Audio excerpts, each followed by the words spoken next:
हम लोगों ने जो लास्ट वीडियो बनाया था, जो हमारा लेक्चर था, वो क्या था जीन के टाइप पर, डोमिनेंट और रिसेसिव। डोमिनेंट जीन को हमने किससे रिप्रेजेंट किया था? कैपिटल लेटर से। कोई भी कैरेक्टर हम लेंगे तो डोमिनेंट जीन को किससे रिप्रेजेंट करेंगे? Capital letter. और रिसेसिव जीन को डोमिनेंट अपना कैरेक्टर कब दिखाएगा? जब अदर जीन भी आ जाए तो भी कोई फर्क नहीं पड़ेगा, और खुद की जीन होगी तब तो वो दिखाएगा ही। लेकिन रिसेसिव अपना कैरेक्टर तभी दिखाएगा जब उसकी जैसी जीन आ जाएगी। प्रेजेंस ऑफ डोमिनेंट जीन वो अपना कैरेक्टर नहीं दिखा पाएगा, यानी डोमिनेंट जीन एक भी आ गई तो अपना कैरेक्टर दिखाएगी, और रिसेसिव जीन दोनों आना जरूरी है तब वो अपना कैरेक्टर दिखाएगी। तो अब हमारा नेक्स्ट टॉपिक है कि कैरेक्टर और जीन क्या है, मतलब अपन इसको स्टडी या इसको नेम कैसे दें। सो हमने लिखा genotype. What is genotype? The genotype is the description of gene present in an organism. किसी ऑर्गेनिज्म के अंदर जो जीन का डिस्क्रिप्शन है वो आपको क्या मिलता है? किससे मिलता है? जीनोटाइप से। तो जीनोटाइप किसका डिस्क्रिप्शन देता है? ऑर्गेनिज्म की जीन का। जैसे एग्जांपल, टॉल की दोनों जीन टॉल को रिप्रेजेंट कर रही है, कैपिटल टी स्मॉल टी। तो ये इसके लिए क्या हो गया? जीनोटाइप। ये किसके लिए जीनोटाइप हो गया? ड्राफ्ट कैरेक्टर, यानी छोटा रहने का। तो ये आपका अंदर का स्ट्रक्चर होता है। फिनोटाइप पे आ जाओ। फिनोटाइप क्या होती है? The characteristic which is visible in an organism is called phenotype. ये विजिबल होती है, आपको दिखाई देगी कि टॉल हो गया कि छोटा रह गया, बड़ा हो गया, उसका कलर कौन सा आ रहा है फ्लावर का, व्हाइट है कि रेड है ना, उसकी ब्लैक आईज है कि ब्राउन आईज, अगर कोई एनिमल है तो गाय पे स्पॉट आया कि नहीं आया, ब्राउन गाय है कि ब्लैक गाय है कि व्हाइट है। तो इस तरीके से आप क्या चेक करते हो? उसका फिजिकल अपीयरेंस, और वो क्या कहलाता है? फिनोटाइप। क्या कहलाता है? तो phenotype the characteristic which is visible in an organism is called phenotype, like tall और ड्राफ्ट। और भी हो सकते हैं, अभी हम पढ़ेंगे। अब आती है F1 जनरेशन। ये भी है ना, जब मेंडल आएंगे अभी आगे, वो अपने इनहेरिटेंस को समझाएंगे और कुछ लॉज देंगे। उस लॉज में आपको पता चलेगा व्हाट इज F1 जनरेशन। लेकिन उससे पहले हम इसे डिफाइन तो कर ले, what is F1 generation. F1 का फुल फॉर्म होता है फर्स्ट फीलियल जनरेशन। क्या होता है? First filial. और अगर F2 होता तो सेकेंड फीलियल जनरेशन। क्या होती है फर्स्ट फीलियल? जब पेरेंट क्रॉस करते हैं, क्रॉस करना मतलब ब्रीड करना मतलब समझ गए, फ्यूजन होता है गैमेट का। जब पेरेंट क्रॉस करते हैं, लाइक एक मेल पेरेंट और एक फीमेल पेरेंट, तो हम उससे जो प्रोड्यूस करते हैं वो क्या होते हैं? प्रोजेनी। क्या होते हैं? Progeny, of spring, next generation, कुछ भी बोल सकते हैं। तो जो वो प्रोजेनी आती है उसको कौन सी जनरेशन बोला जाता है? First filial generation. जैसे आपने पी का प्लांट लिया, किसका प्लांट लिया? पी का। एक पी प्लांट लिया मैंने, यहाँ पे दूसरा पी प्लांट लिया। एक के अंदर सिर्फ मेल कैरेक्टर लिया और एक के अंदर सिर्फ इसके फ्लावर लिए हमने, तो एक में सिर्फ फीमेल गैमेट है और एक में क्या है? मेल। निकालना पड़ेगा आपको ये अलग से। फिर हमने इन दोनों का क्या करा दिया? क्रॉस। तो ये कौन हो गए भाई? पेरेंट्स। कौन है ये कौन है? पेरेंट्स। जब पेरेंट्स का क्रॉस होगा तो क्या आएगी? Next generation. ठीक है, नेक्स्ट जनरेशन आएगी तो उसे हम क्या बोलेंगे? F1 generation. क्या बोलेंगे? तो जब भी पेरेंट क्रॉस करते हैं कौन सी जनरेशन आती है? F1। और जब F1 जनरेशन आपस में क्रॉस करती है तो कौन सी जनरेशन आती है? F2। लाइक इससे भी क्या बनेगा? P plant. सपोज करो दो पी प्लांट बन रहे हैं। कितने पी प्लांट? अब ये आपस में क्या कर रहे हैं? क्रॉस। तो अगला पी आएगा, मटर से मटर ही आएगी। हाँ, तो this is called F2 generation. कौन सी जनरेशन? इस तरीके से क्रॉस चलता रहता है, पहले पेरेंट का क्रॉस, फिर F1 जनरेशन का क्रॉस। आया समझ में? तो ये कहलाती है फर्स्ट फीलियल और सेकंड फीलियल जनरेशन। ठीक है, when first generation progeny cross among themselves to produce second generation, then this type of cross is called F2। This generation is called F2 generation. इसको एक्सप्लेन किसने किया? तो सबसे पहले scientist कौन थे? विगर Mendel was the first scientist to study the inheritance. ठीक है, इनका नाम याद रखना, एग्जाम में पूछ लेते हैं। इनहेरिटेंस की स्टडी किसने की? इनहेरिटेंस मतलब heredity, transfer of character from one generation to, जो मेन जाता है इनको ही जाता है, इसलिए इनको फादर ऑफ जेनेटिक्स भी बोला जाता है। जनक उसको दिया है ना, तो इनको इसलिए क्या बोलते हैं? Father of genetics. उन्होंने कौन सा प्लांट चूज किया था अपनी स्टडीज के लिए? पी प्लांट, मटर का पौधा। क्यों यूज किया था? तो इसके हमें क्या लिखना है? Point. Why Mendel choose pea plant. Exam में क्वेश्चन आ जाता है, एग्जाम में क्या क्वेश्चन आता है, why Mendel select pea plant for their studies. तो हमारा नेक्स्ट यही होगा, why Mendel choose pea plant. अभी आपको ये समझ में आया, एग्जाम में पूछ सकते हैं कि मेंडल ने किस प्लांट को सिलेक्ट किया था अपनी स्टडीज के लिए, तो आप क्या बोलोगे भाई, मटर का पौधा, that means P plant. P plant का साइंटिफिक नेम पाइसम सटाइवम है ना, तो ये आपको इसका नाम याद रखना, थोड़ा बहुत, ज्यादा नहीं। और साइंटिस्ट का नाम क्या है, ग्रीगर मेंडल। इन्होंने किसका लॉ दिया था, इनहेरिटेंस का। और फादर ऑफ जेनेटिक्स किसको बोला जाता है, इन्हीं को बोला जाता है, इन्हीं को। Father of genetics is ग्रीगर Mendel. GREGOR, spelling गलत मत कर लेना।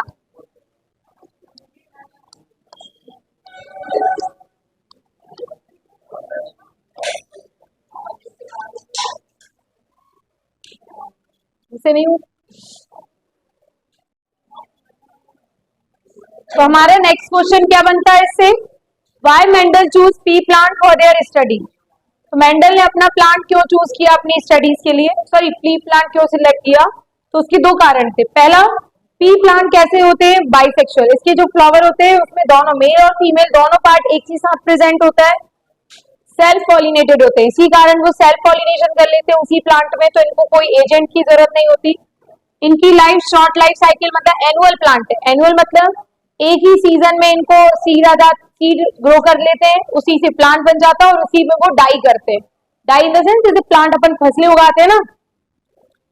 इसके बाद कहीं पर भी इजीली ग्रो कर जाता है, इसमें कोई क्लाइमेट का इतना बड़ा रोल नहीं है, इसलिए मेंडल ने कौन से प्लांट चूज की है, pea plant. Second, many contrasting character are found in artificial cross pollination can be done easily. मतलब इसमें बहुत ज्यादा कॉन्ट्रास्टिंग कैरेक्टर, आप लोगों ने खेत में देखा होगा, इसके फ्लावर पर्पल होते हैं या ब्लूइश और एक व्हाइट कलर के भी होते हैं, तो यानी बहुत ज्यादा कॉन्ट्रास्टिंग कैरेक्टर्स आते हैं इसमें। यानी कि आर्टिफिशियल क्रॉस पॉलिनेशन कराएंगे तो उससे मतलब इजी होगा इनके कैरेक्टर्स को स्टडी करना और इजीली हो जाएगा, क्योंकि कैरेक्टर बहुत ज्यादा है, सारे हैं, कोई ना कोई कॉन्ट्रास्टिंग पेयर बन ही जाएगा। तो इसीलिए मेंडल ने कौन से प्लांट चूज किए, पी प्लांट। ठीक है, अब एक क्वेश्चन और बनता है, आप लोग आंसर देना। What is the number of chromosome in humans? Total number of chromosome in humans 46. What is the difference between male chromosomes and female chromosomes? Male और फीमेल क्रोमोसोम्स के बीच क्या डिफरेंस होता है, बताइए। हाँ, क्योंकि मेल के अंदर और फीमेल के अंदर 22 पेयर्स तो क्या रहते हैं, बिल्कुल सेम। ये भी सेम, ये भी, ये मेल है, इसके अंदर भी 22 कैरेक्टर के पेयर क्या रहेंगे, सेम, और फीमेल में भी क्या रहेंगे, सेम। इन्हें बोलते हैं ऑटोसोम। ठीक है, सिर्फ एक पेयर अलग होने के कारण ये मेल है, इसमें भी एक पेयर क्या है, अलग। इसका नाम है XY और इसका नाम है XX। इसको हम बोलते हैं दोनों को ही सेक्स क्रोमोसोम। कौन से क्रोमोसोम, और यही कारण है कि मेल मेल कहलाता है और फीमेल फीमेल। तो आप कह सकते हो एग्जाम में क्या रीजन दोगे इसका, what is the main difference between male and female, both have 22 pair same but one pair is different which is called sex chromosome. ठीक है, 23rd पेयर, कौन सा पेयर, 23rd यानी लास्ट वाला, वो क्या कहलाता है, सेक्स क्रोमोसोम। मेल के अंदर XX नहीं, मेल के अंदर XY, फीमेल के अंदर XX। अभी हम पढ़ेंगे सेक्स डिटरमिनेशन। क्लियर है सभी को, एग्जाम में क्वेश्चन आएगा, लिख देंगे। इसके अलावा व्हाट इज क्रोमोसोम्स, ये मैंने आपको लिखवाया, thread like structure present in the nucleus of the cell which produce DNA, तो उसको हम क्या बोलते हैं, क्रोमोसोम। इंपॉर्टेंस क्या है क्रोमोसोम्स की, क्रोमोसोम्स हमारी लाइफ में इंपॉर्टेंट रोल प्ले करते हैं। कैसे, सबसे पहली बात तो ये हेरिडिटी में रोल प्ले करते हैं। किसमें, हेरिडिटी में। आपके जब भी कैरेक्टर ट्रांसफर होंगे तो किसकी हेल्प से होंगे, क्रोमोसोम्स, क्योंकि जो भी इंफॉर्मेशन है वो किसके पास है, क्रोमोसोम्स के पास। साथ ही साथ प्रोटीन का भी सिंथेसिस करते हैं, किसका, क्रोमोसोम पे जीन पाई जाती है और ये अपना अपना प्रोटीन सिंथेसाइज करती है, उसी से क्या आता है, कैरेक्टर। इसके अलावा स्ट्रक्चर और एक्टिविटीज ऑफ बॉडी में भी क्या करते हैं, हेल्प करते हैं। स्ट्रक्चर मतलब आपका स्ट्रक्चर कैसा हो, आपका अपीयरेंस कैसा हो, फिनोटाइप क्या हो, जीनोटाइप क्या हो, उसमें भी कौन इंपॉर्टेंस रोल प्ले करते हैं, क्रोमोसोम।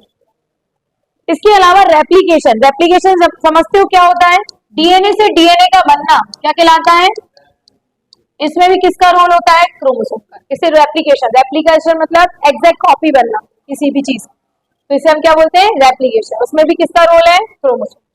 अंडरस्टूड। अब हम पढ़ने जा रहे हैं मेंडल्स के लॉ। क्या पढ़ने जा रहे हैं? मेंडल्स के लॉ। मेंडल्स ने दिए थे 3 लॉ। कितने लॉ? लॉज ऑफ, एग्जाम में क्वेश्चन आया था इसका, who gave law of inheritance, law of, who gave law of inheritance,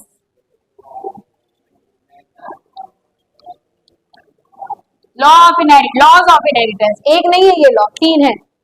तो लॉज ऑफ इनहेरिटेंस किसने दिए थे भाई? ग्रीगर मेंडल ने।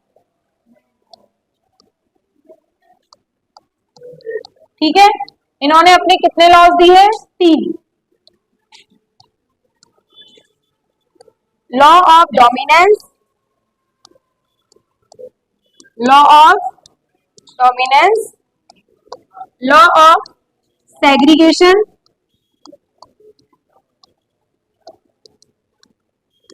लॉ ऑफ इंडिपेंडेंट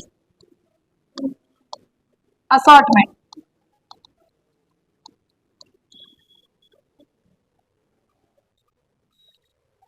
तो 3 लॉज कौन कौन से हो गए बताइए पढ़ के? Law of dominance, law of independent assortment, law of segregation. जिसमें से यूनिवर्सल लॉ किसको बोला जाता है? Segregation, universal law. इनमें भी कुछ ड्रॉबैक्स हैं, इनमें भी कुछ ड्रॉबैक्स हैं, लेकिन इस बीच वाले लॉ में कोई ड्रॉबैक्स नहीं है, इसे यूनिवर्सल लॉ बोला जाता है। मतलब जहां इनहेरिटेंस है वहां सेग्रीगेशन तो होगा ही होगा। ठीक है, एक एक करके पढ़ते हैं। सबसे पहले पढ़ेंगे लॉ ऑफ डोमिनेंस।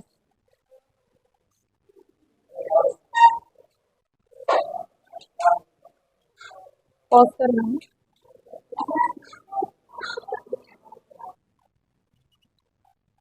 हमें लॉ ऑफ डोमिनेंस पढ़ने से पहले मेंडल ने जो पी प्लांट लिया था उसके कौन कौन से कैरेक्टर्स को स्टडी किया था हम वो लेते हैं। सबसे पहले उन्होंने स्टडी किया हाइट को। किसको? हाइट को। 2 प्रकार की हाइट पाई गई, या तो टॉल या ड्राफ्ट। ये टॉल वाली जीन जो थी वो क्या थी? डोमिनेंट। और ड्राफ्ट वाली कैसी थी? रिसेसिव। टॉल के लिए कितने जीनोटाइप थे? 2। एक कैपिटल टी, दूसरा capital T small T. Draft के लिए सिर्फ एक ही जीनोटाइप था, कितना? Small T small T. यानी जब भी स्मॉल टी आएगी तो क्या बोलोगे उसे आप? ड्राफ्ट। फिर आता है सीड का शेप। राउंड कलर के सीड डोमिनेट करते हैं। क्या करते हैं? डोमिनेट, यानी वो बहुत ज्यादा होते हैं नंबर्स में, और रिंकल सीड कम होते हैं। तो राउंड सीड होगा तो उसके लिए जीनोटाइप क्या होगा? Capital R. अगर स्मॉल आर छोटा वाला भी आ गया तो छोटा आर भी आ गया तो भी वो क्या करेगा? डोमिनेट है। जीनोटाइप मतलब उनका जेनेटिक स्ट्रक्चर बताया था ना अभी। फिनोटाइप मतलब फिजिकल अपीयरेंस, वो कैसा दिख रहा है? राउंड। ठीक है, अंदर से ये दोनों जीन हो सकती है उसकी। रिंकल्ड में स्मॉल आर। सीड का कलर या आप लोगों ने सीड देखे होंगे, या तो येलो सीड्स होते हैं मटर के, या तो ग्रीन हो रहे हैं, वो रेसेसिव होते हैं, बहुत कम पाए जाते हैं। बाकी बटरे की दाल सबने देखी होगी, और मटर उससे अलग कर दिया जाता है। आप बताओ दोनों में अंतर क्या होता है? अंतर होता है उनके डोमिनेंट और रिसेसिव जीन का। येलो डोमिनेट करता है जिसकी जीन होती है कैपिटल वाई, या फिर एक स्मॉल वाई और एक कैपिटल वाई। हमेशा कैपिटल लेटर वाली चीज को पहले लिखा जाता है, बाद में स्मॉल लेटर। ग्रीन में स्मॉल वाई। फ्लावर के कलर भी 2 प्रकार के वेरिएशन देखे गए, वॉयलेट और व्हाइट। वॉयलेट कलर डोमिनेट करता है, यानी मैक्सिमम मटर के पौधे में कौन सा फूल आता है? वॉयलेट। इसके लिए जीन 2 प्रकार की होंगी, कैपिटल पी, एक कैपिटल और एक स्मॉल पी। व्हाइट में स्मॉल पी। तो ये आपके कैरेक्टर हैं। यानी अब आपको ये समझना है जहां पर भी व्हाइट बोल रहे हैं मतलब उसका जीनोटाइप ये होगा। समझ में आया? ये ऊपर आया है। जहां पर भी मैंने बोला येलो आया है सीड का कलर, यानी या तो ये जीनोटाइप या फिर ये जीनोटाइप। अब डिपेंड करेगा क्रॉस कैसे हुआ है, प्योर का क्रॉस हुआ है कि हाइब्रिड है, क्या है। तो ये क्या होते हैं? प्योर, हाइब्रिड और ये सब। सो प्योर मतलब होता है, एक होते हैं प्योर, इनको बोलते हैं होमोजाइगस। क्या बोलते हैं? होमोजाइगस। जिनके अंदर जीनोटाइप के जो जीन्स होते हैं वो सेम होते हैं, like capital T small T. ये कहलाते हैं प्योर। क्या कहलाते हैं? प्योर। हाइब्रिड क्या कहलाते हैं? हाइब्रिड या फिर हेट्रोजीनियस, हेट्रोजाइगस सॉरी, इसमें एक कैपिटल होता है और एक स्मॉल, तो हाइब्रिड हो गया ना, मिक्स हो गई चीजें, तो कैपिटल टी स्मॉल टी। अगर ऐसा टाइप का कोई भी जीनोटाइप आता है तो इसे हम क्या बोलेंगे, हाइब्रिड। क्या बोलेंगे, हाइब्रिड। नंबर ऑफ गैमेट्स, कोई भी प्लांट का कोई भी टाइप हो, चाहे वो टी हो, कैपिटल टी स्मॉल टी हो, आप ये कैसे पता करोगे कि वो कितने प्रकार के गैमेट बना सकता है? इसको सबसे अच्छा तरीका है समझने का आपके खुद के क्रोमोसोम। एक्स वाई किसका होता है, मेल का, एक्स एक्सिस किसका होता है, फीमेल का। आप बताओ फीमेल कितने प्रकार के गैमेट बनाएगी, एक ही प्रकार के बनाएगी। क्यों बनाएगी एक ही प्रकार के, क्योंकि उसके जीनोटाइप में कोई वेरिएशन नहीं है, सारी एक ही प्रकार की जीन है, तो फीमेल के लिए गैमेट कौन सा होगा, एक्स। लेकिन मेल कितने टाइप के गैमेट्स बनाएंगे, दो, एक्स एंड वाई। गैमेट की बात हो रही है, ये तो उसका इंडिविजुअल सेल का नंबर है, गैमेट कितने प्रकार के बनाए, दो। इसलिए इसका एक फॉर्मूला दे दिया गया 2 की पावर n। क्या दे दिया गया, अगर आपको किसी भी कैरेक्टर से ये बताना हो कि कितने प्रकार के गैमेट्स बनेंगे, तो नंबर ऑफ गैमेट्स, मेंडल को इसलिए तो मेंटल बोला गया, हो गई ना मैथ्स वाली बात, 2 की पावर n। अब बताओ जब पावर आएंगी तो कौन से रूल्स चलेंगे, मैथ्स के। तो number of gametes is equal to 2 की पावर n। अब तुम सोच रहे हो व्हाट इज n, n मतलब number of hybrid. What is the meaning of n, number of hybrid. अब मैं एक एग्जांपल देती हूँ आपको, बताना आप इसमें, कैपिटल टी कितने प्रकार के गैमेट बनाएगा, y, इसमें कोई हाइब्रिड बन रहा है क्या, नहीं, प्योर है ये। क्या है ये, तो 2 की पावर 0, 2 की पावर 0 मिलके हो गया। अब बताना टी स्मॉल टी एक हाइब्रिड है, तो 2 की पावर कितनी, 1, तो कितने गैमेट, 2, एक कैपिटल टी और एक स्मॉल टी। अब बताना नेक्स्ट,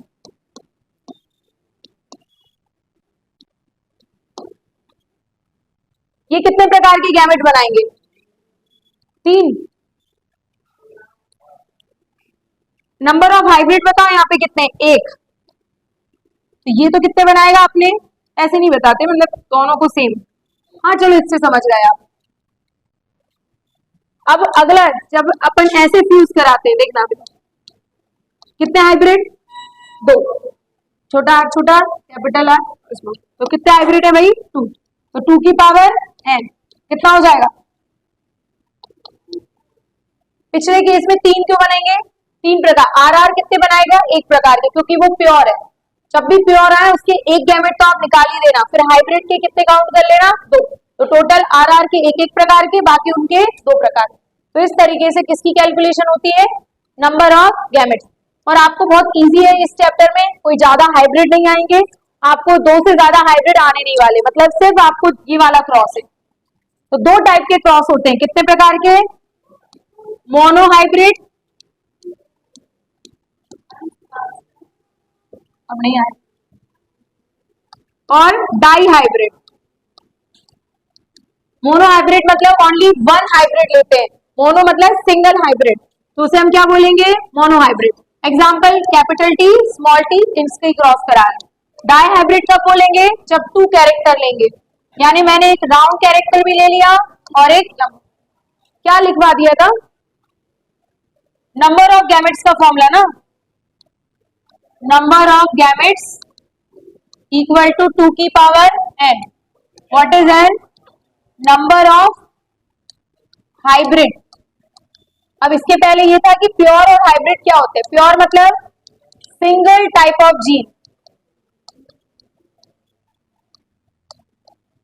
ठीक है, उसे क्या बोलते हैं, प्योर। हाइब्रिड मतलब डिफरेंट टाइप ऑफ जीन,